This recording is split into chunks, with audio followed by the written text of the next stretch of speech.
Hello, aujourd'hui je te retrouve pour une nouvelle vidéo où je vais te faire le bilan de mon premier semestre en M1 Histoire de l'Art. Ça peut peut-être être intéressant pour d'autres masters de recherche qui n'ont rien à voir avec l'histoire de l'art, pour ce qui va être peut-être du ressenti et des étapes de ma recherche pendant le premier semestre. Mais après il y aura des points qui sont assez spécifiques à l'histoire de l'art. Mais ça peut peut-être être intéressant si t'es dans les sciences humaines ou ce genre de choses. Bref, aussi aujourd'hui je vais filmer plusieurs vidéos parce que globalement je n'ai pas le temps et je t'expliquerai pourquoi dans la vidéo. Donc du coup c'est possible que dans la prochaine je sois habillée pareil, j'ai la même tête, tout ça, c'est normal. Là j'en filme plusieurs d'un coup. En fait, je suis en train de faire le montage et je me rends compte que... Bah déjà là tu dois peut-être un peu plus l'entendre, mais quand j'ai tourné cette vidéo je commence à être malade. Là je le suis bien, on se rétablit. Et du coup, mon cerveau de malade a oublié quelques éléments. Donc c'est possible que tu vois ma tête qui pop pendant la vidéo quand j'ai oublié des trucs, notamment là. Quand je te dis le pourquoi du comment je filme plusieurs vidéos en un jour parce que j'ai pas le temps, je te dis pas pourquoi en fait au final. Parce que le mois de janvier-février, c'est les pires mois quand tu fais un mémoire, c'est-à-dire que c'est là où tu trouves ta problématique et ton plan, et tu fais valider ton plan à ton chargé de mémoire. Donc c'est des semaines de rush. Actuellement, je suis en semaine de rush. Donc voilà, tu as l'explication. La vidéo va peut-être être longue, donc prépare-toi un truc à boire, à manger, je ne sais quoi. Parce que ça va être long. Moi j'ai mon café à côté, parce que comme j'ai l'habitude de beaucoup parler, ça risque d'être long. Aussi j'ai juste fait des points sur lesquels je vais t'expliquer un peu ce qui se passe, mais j'ai pas trop écrit la vidéo, donc c'est totalement possible que ça soit très brouillon, mais c'est pour que ça soit mes premiers ressentis qui puissent s'exprimer.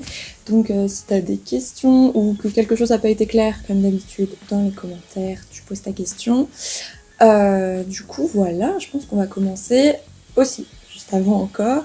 Je voulais faire cette vidéo après avoir eu mes notes du premier semestre, sauf que avec tous les problèmes qu'il y a eu, notamment avec les grèves, certains examens qui ont été décalés, moi c'était pas le cas parce que je vais t'expliquer comment ça se passe les cours et les examens en M1 à Paris 1, en histoire de l'art.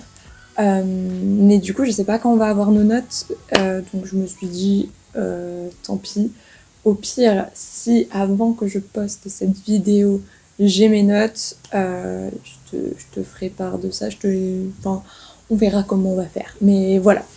Du coup, cette année, je suis rentrée en M1 Histoire de l'Art à Paris 1. Si tu es nouveau sur la chaîne, il faut que tu saches que du coup j'ai fait toute ma scolarité d'Histoire de l'Art à Paris 1. Donc pour moi, au niveau de l'établissement, etc., ça n'a pas trop changé. Juste au niveau du lieu, maintenant on est à l'INHA, qui est l'Institut National d'Histoire de l'Art. Et du coup on a cours là-bas et c'est sûr que ça change beaucoup de Tolbiac que j'ai pu fréquenter mes 2 premières années de fac. Donc c'est un lieu quand même hyper sympa, t'as la bibliothèque d'histoire de l'art juste à côté, genre vraiment c'est la rue à côté, donc c'est un lieu qui est quand même idéalement placé pour tes recherches en histoire de l'art.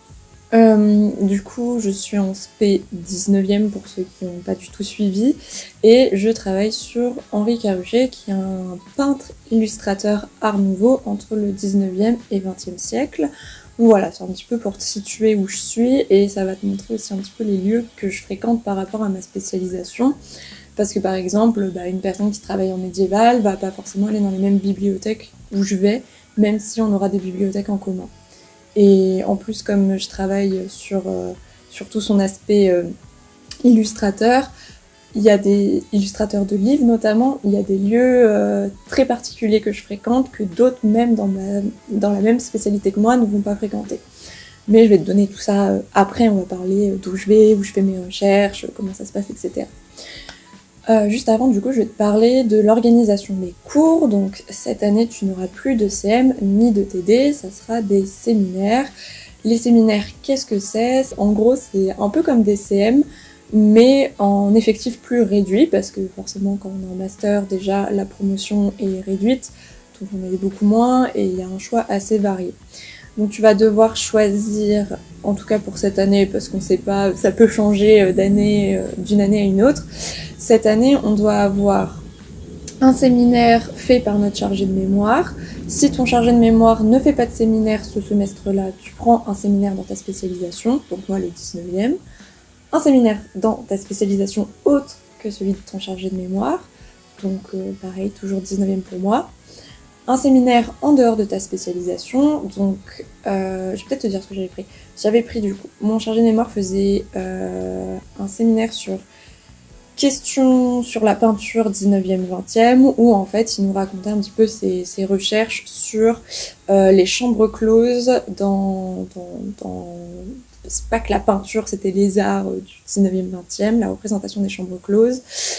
Ensuite, en cours de spé, j'avais pris un séminaire sur les problèmes de méthode en histoire de l'art contemporain, où en fait c'était composé d'exposés, où chaque élève faisait un constat d'état de sa recherche, où il en était ce jour-ci sur sa recherche, où il en était, quels étaient ses problèmes, est-ce qu'on pouvait l'aider, et en fait c'était de la discussion entre nous, où on essayait de tous s'aider un petit peu, plus le prof qui te donne ses impressions. Donc ça c'était un séminaire qui m'a pas mal aidé d'ailleurs, donc bref.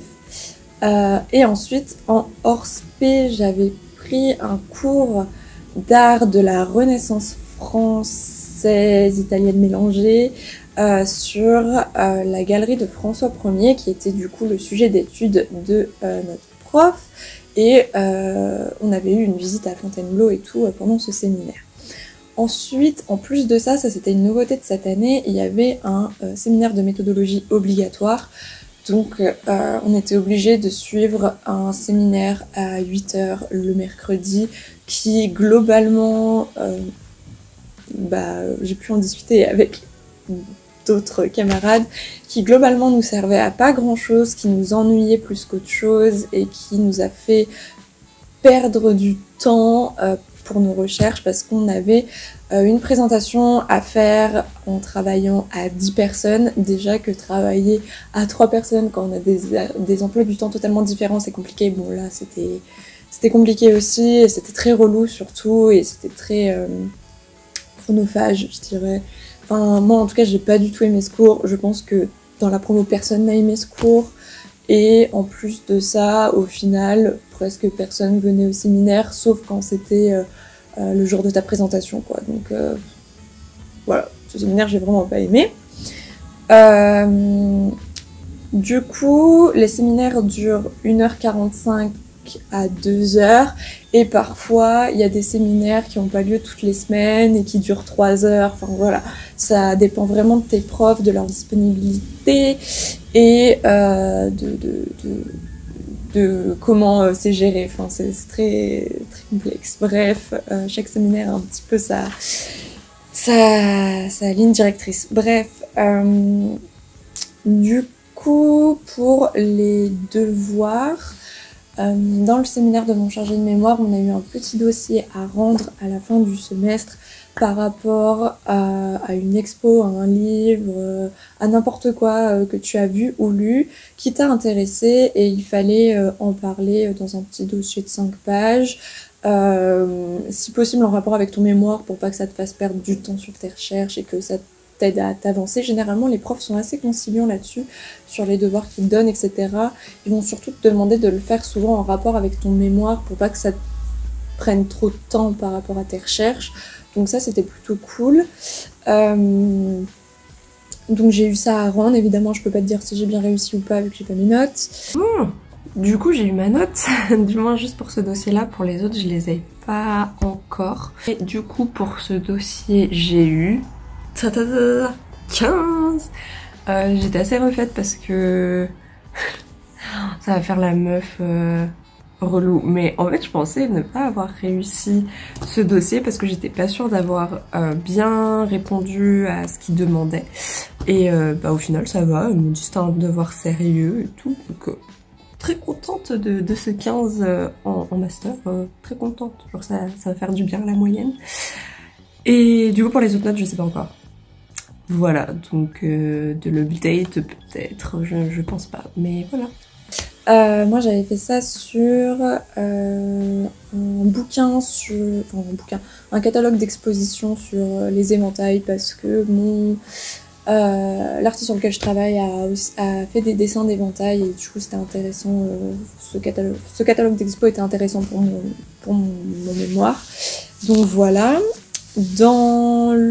Ensuite, les problèmes de méthode en histoire de l'art contemporain. À la fin du semestre, on a dû rendre une feuille où on expliquait en fait le plus clairement possible notre sujet et on devait donner notre problématique. Moi, le souci, c'est que je n'ai pas trouvé de problématique parce que je fais un travail monographique sur un artiste où personne encore, je parle aujourd'hui ou au niveau académique, personne n'en a parlé. Du coup, par exemple, il a jamais eu de catalogue raisonné. C'est un catalogue où, par exemple, on va répertorier toutes les œuvres de cet artiste. Donc, du coup, j'avais déjà pas mal de travail à faire en amont avant de pouvoir vraiment m'attaquer au cœur du sujet. Donc, effectivement, j'avais pas de problématique, mais j'ai expliqué vers où je pourrais potentiellement partir pour une problématique. Et j'ai un petit peu expliqué une ébauche de plan où j'explique que voilà, ça va être un travail assez monographique, où en première partie, ça va être surtout de la biographie, la vie et l'œuvre de mon artiste. Puis ensuite, une deuxième partie où je vais vraiment le réinsérer dans son époque, le comparer avec d'autres artistes du même style, voir les différences, les choses qui se ressemblent, ce genre de choses. Et une troisième partie où là, je vais beaucoup plus spéculer, où c'est là où je vais commencer à pouvoir faire mes hypothèses, où je vais pouvoir commencer à faire mes hypothèses et à vraiment rentrer dans le cœur du truc. Si je regarde là, c'est parce que j'ai mon mapping, si tu regardes mes mastervlogs notamment, j'ai mon mapping et du coup, comme j'ai toutes les œuvres et sa chronologie et tout devant, c'est plus simple pour parler. Donc voilà. Ça, c'est par contre une note qui me fait extrêmement peur parce que du coup, je n'ai pas rendu de problématique, donc j'espère que voilà, ça sera pas trop problématique, du coup, c'est le cas de le dire. Donc voilà, mais j'ai expliqué pourquoi j'en étais pas encore là et tout. Enfin bon, bref, j'espère que ça va pas trop me sanctionner. Ça, je t'avoue que j'ai un petit peu peur pour cette note. On verra bien. Généralement, alors en fait c'est l'administration qui demande aux profs de nous noter. Les profs sont plutôt contre, enfin tous ceux que j'ai eu ils étaient plutôt en mode enfin je comprends pas pourquoi on vous note, enfin bon bref, vous avez d'autres choses à faire. Donc du coup voilà, c'est pour ça qu'ils sont assez conciliants. Ensuite le séminaire hors spé, j'avais un compte rendu de table ronde à rendre, donc une table ronde. Là, c'était sur un livre franco-italien qui venait de paraître, qui a été écrit du coup par la chargée de ce séminaire et en collaboration avec un nouveau chercheur, un chercheur qui vient d'être promu chercheur, qui parlait de François Ier et de la vision qu'avaient les Italiens et les Français de François Ier en tant que mécène d'art, en tant que passionné d'art, etc. Donc il fallait faire un compte rendu de cette table ronde où il parlait du coup de ce livre. Il y avait différents intervenants du monde de l'art qui étaient spécialistes de cette période et de François Ier. Donc voilà, et on devait avoir une autre... Ah oui, on devait faire un QCM, mais il n'a pas pu avoir lieu à cause des grèves, ou grâce aux grèves. Donc du coup, elle s'est un peu débrouillée pour qu'on ait suffisamment de notes. Donc voilà, pour la méthodologie, je t'ai dit que c'était un exposé par rapport du coup à un corpus de documents. Moi, c'était sur l'encyclopédie numérique et numérisée. C'était un peu relou, je pense qu'on s'en est bien sorti. On verra bien. Ah, voilà, c'est vraiment pour les cours. Faut savoir que les cours, t'en as vraiment très très peu pendant la semaine. Pour te dire, moi par exemple, le jeudi et vendredi, mes journées sont totalement libres. Encore pareil pour ce semestre d'ailleurs. Donc du coup, en fait, ça te laisse quand même vraiment beaucoup de temps pour ta recherche. Il y a des séminaires qui peuvent t'aider en fonction de ton sujet. Moi, ça n'a pas forcément été trop le cas au dernier semestre, mais bon, c'est toujours intéressant d'en apprendre plus sur les recherches des autres et tout. Du coup, ça te laisse énormément de temps pour faire des recherches, ça te laisse aussi énormément de temps pour ne rien faire, donc ça faut faire un petit peu attention, essayer de bien s'organiser. Je regarde mes notes, mais ouais, du coup t'as énormément de temps pour faire tes recherches, mais en soi c'est énormément de temps, mais en même temps pas assez. Ah oui, j'ai oublié de dire, mais t'as aussi un cours de langue obligatoire. Donc moi j'ai pris anglais, rien de surprenant. Et je suis en japonais en auditrice libre, donc ça c'est absolument pas obligatoire une seconde langue, c'est juste moi qui veux continuer à apprendre le japonais. Du coup, ouais, au début, mon ressenti quand j'ai commencé à faire mes recherches et tout, c'est que j'étais perdue parce que je savais pas où chercher, quoi chercher, comment faire, à quoi me rattacher, etc. Donc ça a été un petit peu compliqué, mais en fait c'est une étape qui est totalement normale.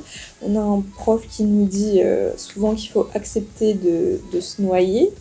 Voilà l'image, c'est très sympa, mais en fait après ça va évoluer et tu vas voir à peu près dans quelle direction tu dois partir et tout. Donc ça va s'arranger, mais vraiment au début c'est un petit peu compliqué et tu peux aussi très vite te décourager. Surtout quand, dans mon cas, j'ai un artiste du coup qui a aucun écrit, enfin personne n'a écrit sur lui aujourd'hui ou de façon, si tu veux, les écrits qu'il y a sur lui, c'est vraiment exclusivement que ses contemporains. Et du coup, c'est des sources qui sont pas forcément très simples à trouver déjà de base. Et en plus de ça, qui sont aussi imprégnées des idées de leur époque, ce qui est totalement normal. Et du coup, parfois, ça peut être un petit peu compliqué. Et même à son époque, on parlait pas non plus énormément de lui, comme on pourrait aujourd'hui parler d'un Picasso, tu vois. Donc ça, c'était un petit peu compliqué et j'étais pas mal perdue au début. Là, bah, maintenant, ça va beaucoup mieux, même si je suis en méga stress pour trouver une problématique et un plan, mais ça, on va y revenir. Donc, ça peut être très stressant et très frustrant de ne pas pouvoir trouver ce que tu cherches ou de ne pas savoir dans quelle direction partir. Mais ça va se faire au fur et à mesure. Faut beaucoup lire, faut énormément lire. De toute façon, tu n'auras jamais assez lu, même une fois que tu auras fini ton mémoire, il faudra encore lire. Enfin voilà, il y aura des choses que tu n'auras pas lues, mais bon, bref. Du coup, moi, en tout cas, ce qui m'avait pas mal aidé, c'était de pas rester uniquement concentrée sur mon mémoire, mais de faire d'autres choses. Par exemple, aller en expo, souffler, me promener, enfin voilà, vraiment faire des choses qui n'ont rien à voir avec mon mémoire et pas me renfermer dessus parce que vraiment au premier semestre, je me suis vraiment tout renfermée sur mon mémoire et rester penser mémoire tout le temps et uniquement à ça. Et c'est pas forcément bénéfique parce que j'ai remarqué que du coup, j'étais moins productive que là maintenant. Enfin, parce que du coup mon second semestre a un petit peu commencé et même pendant mes vacances j'ai un petit peu changé ma direction. Donc voilà, essayer de voir d'autres choses, de s'ouvrir à d'autres choses pour en fait te laisser souffler et laisser ton cerveau respirer aussi parce que là c'est pas possible quoi, tu peux pas penser H24 à ton mémoire, faut un peu respirer quoi. Au niveau de mon chargé de mémoire, j'ai essayé de le voir une fois par mois. Ce qui est cool, c'est que mon chargé de mémoire aime beaucoup parler et aime beaucoup dialoguer, donc voilà, on avait des échanges quand même pas mal. Il m'a donné énormément de références bibliographiques, il m'a aidé aussi à aller voir certaines personnes dans le milieu de la culture auxquelles moi j'ai pas forcément accès parce que je n'ai pas de contact, tout simplement parce que je suis une jeune étudiante qui n'a pas des parents qui travaillent dans le milieu de la culture et qui n'a pas de famille tout court qui travaille dans ce milieu. Donc il a pu voilà, m'aider à trouver des gens à qui je pouvais m'adresser pour parler de mon mémoire, ce qui fait que j'ai rencontré voilà, des conservateurs et tout, ce qui est très impressionnant, mais qui ont été tous très bienveillants et qui m'ont aussi très bien aiguillée pour mes recherches. Donc ça c'était vraiment cool et c'était vraiment rassurant aussi d'avoir des professionnels qui te soutiennent un peu. Évidemment il y a aussi des professionnels auxquels moi je me suis adressée, notamment des commissaires-priseurs qui ne m'ont jamais répondu. Ça c'est des choses qui arrivent, je vais essayer d'en relancer, mais je t'avoue que je suis un petit peu déprimée face aux commissaires-priseurs qui... Bref, on va pas en parler parce que je vais m'énerver, mais voilà quoi. C'est surtout en plus ça serait vraiment bénéfique pour eux parce que ça me... Enfin, le fait que je fasse un mémoire sur Carrucher, ça pourrait faire monter sa cote aux enchères, tu vois, si les gens sont un peu plus au courant de qui il est, donc... Bref, c'est pas grave, on va pas en parler, mais voilà. Je regarde un peu, du coup, ouais, les endroits où je fais mes recherches, c'est quand même principalement pour ma période, parce que ça peut dépendre voilà, de toutes les périodes, je pense notamment aux traits contemporains. Bah parfois les traits contemporains ils peuvent directement aller interroger les artistes sur lesquels ils travaillent. Moi c'est pas mon cas, il est mort, donc bon. Du coup je suis beaucoup en bibliothèque et surtout énormément en archives puisque comme je te l'ai dit, les écrits sur lui et ses documents sont surtout produits par ses contemporains et puis voilà son époque fait que beaucoup de choses sont en archives. Il n'est pas exposé en musée. Donc du coup ça fait que bah voilà, par exemple mon QG principal, mes QG principaux, je dirais c'est vraiment l'INHA, donc la Bibliothèque nationale d'histoire de l'art, où voilà c'est là où il y a tout mon fond, où j'ai le plus de documents intéressants pour ça. Mes phrases sont de moins en moins en français, mais c'est pas grave. Et surtout, là où se trouve mon corpus principal, c'est à la BNF, au département des manuscrits et livres précieux. Donc c'est une salle encore à part des autres salles de la BNF. Et voilà, le staff est toujours très, très gentil et sont vraiment au top pour t'aider généralement. Moi j'ai jamais eu de soucis là-dessus. C'est toujours impressionnant d'aller dans ce genre de bibliothèques qui sont très grandes et tout. Maintenant, là aujourd'hui au mois de fin janvier, on est fin janvier je crois, l'INHA et la BNF c'est vraiment devenu mes secondes maisons. Donc maintenant je suis beaucoup plus à l'aise, faut juste prendre le pas. Au début c'est très impressionnant et moi j'étais perdue et en plus je suis une personne assez réservée, un peu timide, qui ne va pas demander d'aide quand elle est en galère, donc parce qu'elle ne veut pas déranger, donc voilà. Donc n'hésite pas à demander, ils sont là pour ça les bibliothécaires et les archivistes, donc n'hésite pas à demander. Aussi j'ai dû fréquenter d'autres bibliothèques, notamment l'Arsenal qui a d'autres œuvres de Carrucher, mais ça fait partie voilà, du réseau BNF. Je suis allée au musée des arts décoratifs parce que Carrucher, l'artiste sur lequel je travaille, parce que Carrucher, l'artiste sur lequel je travaille, a fait des objets d'art décoratif ou du moins des dessins d'art décoratif. Donc du coup, forcément, je devais aller dans leur bibliothèque, dans leurs archives. J'ai dû aller à la documentation d'Orsay parce que c'est là où on trouve des boîtes sur les artistes du 19e, 20e siècle à cheval. Donc je suis allée là. Où est-ce que donc déjà tu vois je vais un peu aux quatre coins de Paris. Qu'est-ce que j'ai fait d'autre? Je vais aussi aux archives nationales à Pierrefitte parce qu'il y a des choses là-dessus. Enfin ça j'y suis allée que récemment parce qu'avec les grèves j'ai pas pu y aller avant et puis j'ai découvert très tard l'existence de documents en rapport avec Carrucher. Où est-ce que je vais d'autre? Je suis aussi allée à la Manufacture de Sèvres, parce que du coup il a fait des dessins pour la Manufacture de Sèvres. Donc voilà, et j'ai pas encore fini d'explorer mes lieux parce que là j'aimerais aller à la documentation du musée Gustave Moreau, parce que Carrucher a été un de ses élèves dans son atelier aux Beaux-Arts. Et aussi on m'a conseillé d'aller voir le musée, donc je vais en profiter d'aller faire mes recherches et de visiter le musée pour avancer. Faudrait aussi que j'aille checker la Manufacture des Gobelins parce que j'ai appris que très récemment qu'il a été professeur de dessin dans cette manufacture, donc je vais voir s'ils n'auraient pas des petits dossiers, des archives, des choses comme ça. En vrai je crois que c'est tout. Enfin, c'est déjà pas mal tu vas me dire parce que j'y passe quand même beaucoup d'heures dans ces lieux, mais je crois que c'est tout, il me semble. Bon, au pire, si j'oubliais quelque chose, je le noterai sur les côtés.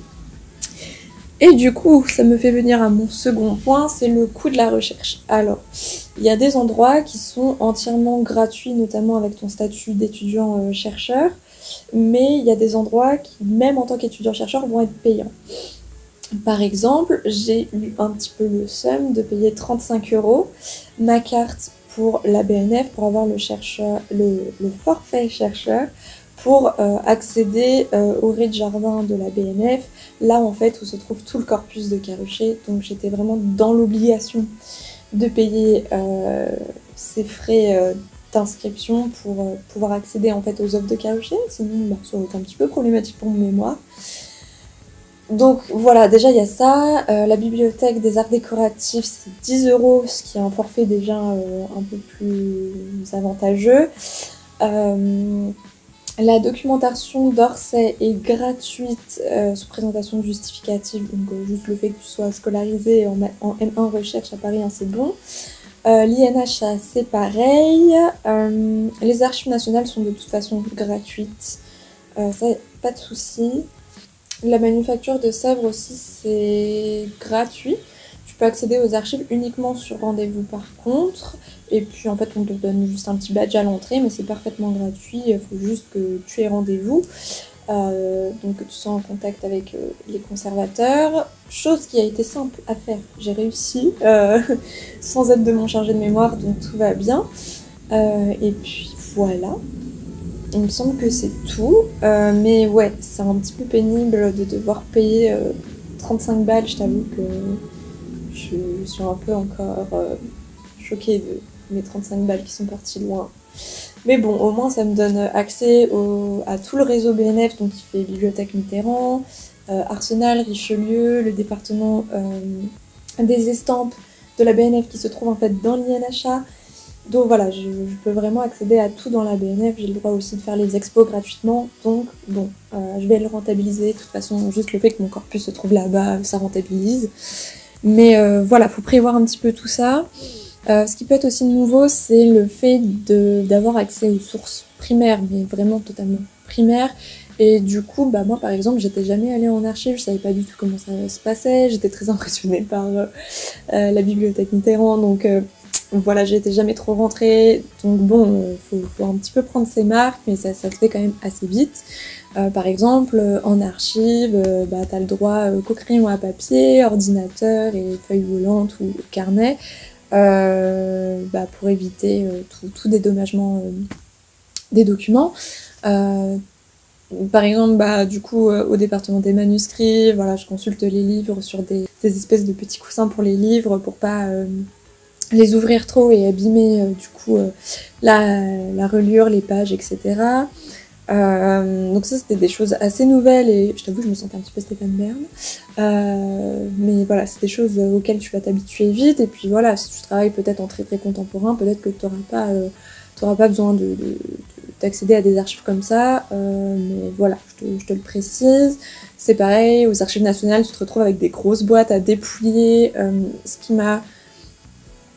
Ce que j'ai trouvé bizarre du coup, c'est que comme à force je fréquente des archives et qu'à chaque fois on me passe des gants qui sont généralement blancs et qu'à la fin de mes recherches finissent noirs tellement il y a de la poussière et de la saleté dans mes archives qui généralement jamais été triées parce que bon, bref, Caruchet est une personne vraiment pas connue, donc voilà, c'est toujours des fouilles mes archives, mais bon bref. Et aux archives nationales, ils donnaient pas de gants ou quoi que ce soit, donc ça j'ai trouvé ça un petit peu bizarre, mais on consultait à main nue, donc j'étais un petit peu surprise, mais bon bref. Tu te retrouves avec des grosses boîtes à dépouiller et tout, enfin voilà, ça dépend vraiment de ton sujet, etc. Mais du coup voilà. Ce qui est cool aussi, c'est que tu vas découvrir du coup de nouveaux lieux qui sont aussi très jolis. La bibliothèque de l'Arsenal, c'est très beau. L'INHA, c'est quand même un très beau lieu où faire ses recherches. En fonction de ton sujet, tu peux te retrouver dans les archives de certains musées, de certains châteaux notamment. Voilà, donc ça peut être c'est un environnement qui peut être quand même assez cool pour faire ses recherches. Donc voilà. Ensuite, autre lieu de recherche, mais cette fois dématérialisé, je vais arriver à le prononcer, c'est tout ce qui va être en ligne. Il y a pas mal d'archives qui sont numérisées. Je vais essayer de te mettre en barre d'infos les bases de données que j'utilise personnellement.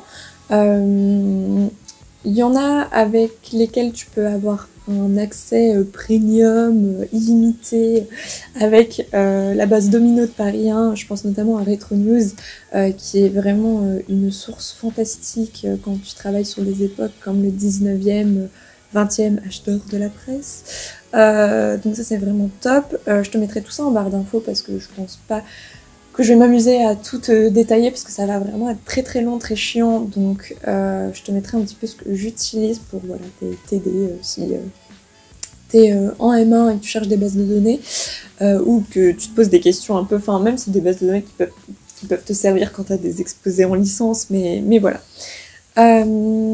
Ensuite, par rapport à la licence, du coup ça c'est le dernier point que je vais aborder. En fait, ça va être vraiment une toute nouvelle manière de travailler et tu vas pas être aussi cadré qu'en licence, ce qui pour moi m'a un petit peu posé problème au début parce que je trouvais que j'avais beaucoup de temps dans ma semaine et que je savais pas comment l'utiliser le mieux possible pour que ça soit le plus, pas productif, mais le plus efficace possible, on va dire. Donc on va dire l'ajustement peut être un petit peu bizarre au début parce que bah voilà quand tu sors de L3, enfin quand t'étais en L3 t'avais l'habitude d'avoir ton TD, ton CM, de rendre tel devoir tel jour, d'avoir un exposé tel jour, de faire tel truc, de devoir rusher ta semaine parce que t'as 3 exposés qui arrivent dans le mois qui suit, enfin voilà c'était vraiment très cadré et t'étais aussi très... ton planning était vraiment aussi cadré en fonction des devoirs, des contrôles et des dossiers à rendre. Là, c'est plus trop le cas parce que vraiment, les dossiers que tu auras à rendre, c'est vraiment qu'à la fin du semestre. Et puis, le travail le plus important que tu auras à rendre sera qu'à la fin de l'année. Pour moi, le rendu de mémoire, ce sera le 25 mai cette année. À voir s'il repousse la date, s'il y a des grèves encore, ou je ne sais pas. Enfin, bref, on verra bien ce qui se passe. Donc c'est vrai qu'au début, voilà, c'est une nouvelle façon de travailler. Et puis par rapport à par rapport aux recherches que tu pouvais faire en licence, là cette fois ça va pas être une sorte de... Ça va être vraiment de la recherche, quoi. Créer du savoir, en vrai, t'en crées pas vraiment parce qu'il y a déjà des choses qui ont été faites et qui te permettent de faire ta recherche et d'écrire là-dessus, mais ça va être une nouvelle façon de travailler parce que vraiment quand tu fais un exposé en licence, c'est un peu voilà, de la compilation de tes recherches et qu'est-ce qu'on a dit par exemple sur cette œuvre. Enfin voilà, tu vois, et puis généralement, voilà, c'est des travaux beaucoup plus courts, sur des beaucoup plus petites durées. Donc ça peut être aussi dur de se projeter en se disant, ouais, dans tant de mois, j'ai ça à rendre, ça va, j'ai le temps. En fait, t'as pas le temps, hein, mais bon, bref. Du coup, là, ça peut être un peu compliqué de s'habituer à cette nouvelle façon de travailler, puisque là, t'es vraiment avec les sources primaires, tu dois vraiment chercher les sources primaires, et pas juste regarder voilà, les livres qui parlent de ton artiste. Si, il y a des livres qui parlent de ton artiste, comme t'as compris, moi, c'est pas forcément le cas pour ce qui est des livres contemporains de ma période à moi et pas de sa période à lui. Donc c'est un petit peu compliqué. Je sais pas si c'est très clair ce que je raconte d'ailleurs, mais ça peut être un peu compliqué cette nouvelle façon de travailler. Mais je trouve, enfin moi personnellement, c'est quelque chose que je préfère parce que je suis beaucoup plus indépendante, je peux vraiment travailler à mon rythme, même si je me mets des petits coups de pression pour travailler, pour être efficace et pouvoir rendre mon mémoire à temps. Et puis voilà, avoir accès aux sources primaires et pouvoir avoir accès aux archives, moi c'est un truc que j'aime beaucoup, genre pouvoir consulter les livres et en plus, enfin moi comme illustre des livres, je peux vraiment toucher ses œuvres, enfin tu vois, donc c'est vraiment hyper cool et je trouve ça très enrichissant et très intéressant à faire, donc voilà. Donc c'est vraiment ce qui change quoi par rapport à la licence, c'est vraiment une toute nouvelle façon de travailler. Les profs sont quand même assez avec nous, après ça dépend de ton chargé de mémoire, parce que chaque chargé de mémoire a une façon différente de travailler et ne va pas forcément accorder... par exemple, il y a un chargé de mémoire qui peut accorder plus de temps à ses étudiants qu'un autre, enfin voilà, ça dépend vraiment de chaque chargé de mémoire. Donc voilà, je pense que ça sera tout. J'espère que j'ai abordé tout. Normalement, oui. Normalement, j'ai à peu près tout abordé. Et puis, de toute façon, je te ferai un bilan de mon second semestre qui sera quand même le plus intéressant puisqu'il y aura mon rendu de mémoire et ma soutenance. Donc voilà, donc ça arrivera dans un moment, je dirais courant juin, je pense que ça arrivera.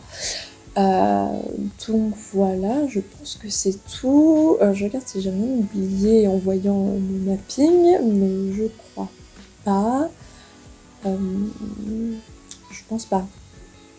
Si j'ai oublié un truc, je ferai un panneau là où j'écris des trucs, mais je pense pas avoir oublié. J'espère que ça a pu t'éclairer sur comment ça va se passer pour toi l'année prochaine si t'es en L3 et que t'es en histoire de l'art, ou si tu te poses des questions sur ce master. Voilà, si t'as des questions, n'hésite pas. Je pense avoir fait le tour de la question. Ah, enfin, en vrai, j'ai dû oublier des trucs, mais c'est juste que là, ça me revient pas. Donc écoute, je te retrouve dans une prochaine vidéo. Salut!